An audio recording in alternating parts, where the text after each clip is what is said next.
what is he saying? He says, well, this is the goal. I think I look at Stephen A as a guy who's probably a Republican. I'm not a Republican, but it sounds like he is. And he cares about black people in his own way. I really do. I think that because he has a black daughter, he has black women in his family. He's just the old conservative uncle. He's the uncle in the barbershop who will go to the barbershop and argue with you over why he likes Trump and doesn't like the Democrats. I've never seen that person to be a threat. I think that the removal of the old conservative uncle from family conversations was something that was orchestrated by the Democratic Party's consistent destruction of the black family.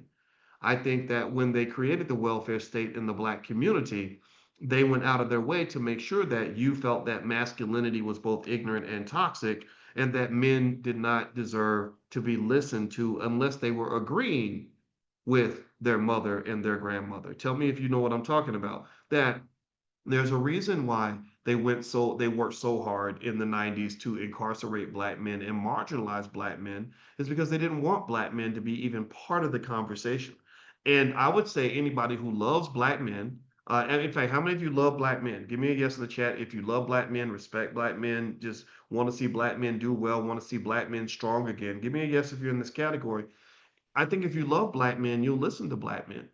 I don't really understand why I can sit here and I can listen to somebody who disagrees with me politically. I know guys who go through this, guys who go out on dates and they will be on a date with a woman and she'll say something about, how she hates Trump or loves the Democrats or loves her white Jesus or whatever. And the man will say, well, I don't want to go to church, or I don't really think that, ICE is bad. I don't like the migrants moving in my neighborhood. And I've seen men tell me that the woman won't go on a date with him anymore. So you talk about liberal ideas destroying the black family, conservative ideas. I mean, I'm not here to be a Republican, but that's a direct hit on the family. They got you literally choosing your pastor and your politician over your husband, the man who might be the father of your children. You're exterminating your family before it's even born over something that's not worth fighting about. If I'm going to fight with my woman, I will never fight with my woman over what the pastor said.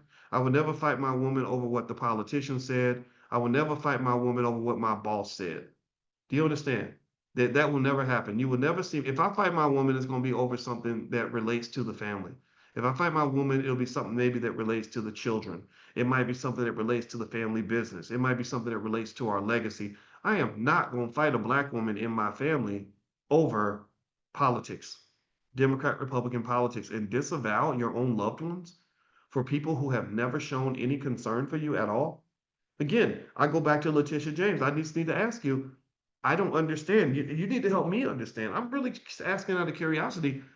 Now that you're going through this prosecution, and it's going to be expensive because Trump has lots of money and lots of power. Um, did those people give you a pardon? Why not? And maybe there's a technicality. Maybe you can't pardon an attorney general in New York while she's in office. I don't know. But I'm sitting here just saying, Lord, man, this is insanity to me. This makes no sense to me.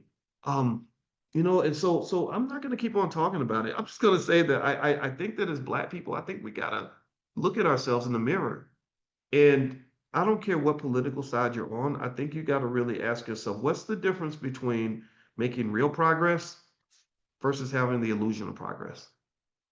Like, really, what's the difference between solving a problem versus jumping up and down, swinging your arms, cussing people out, and acting like you actually solved the problem?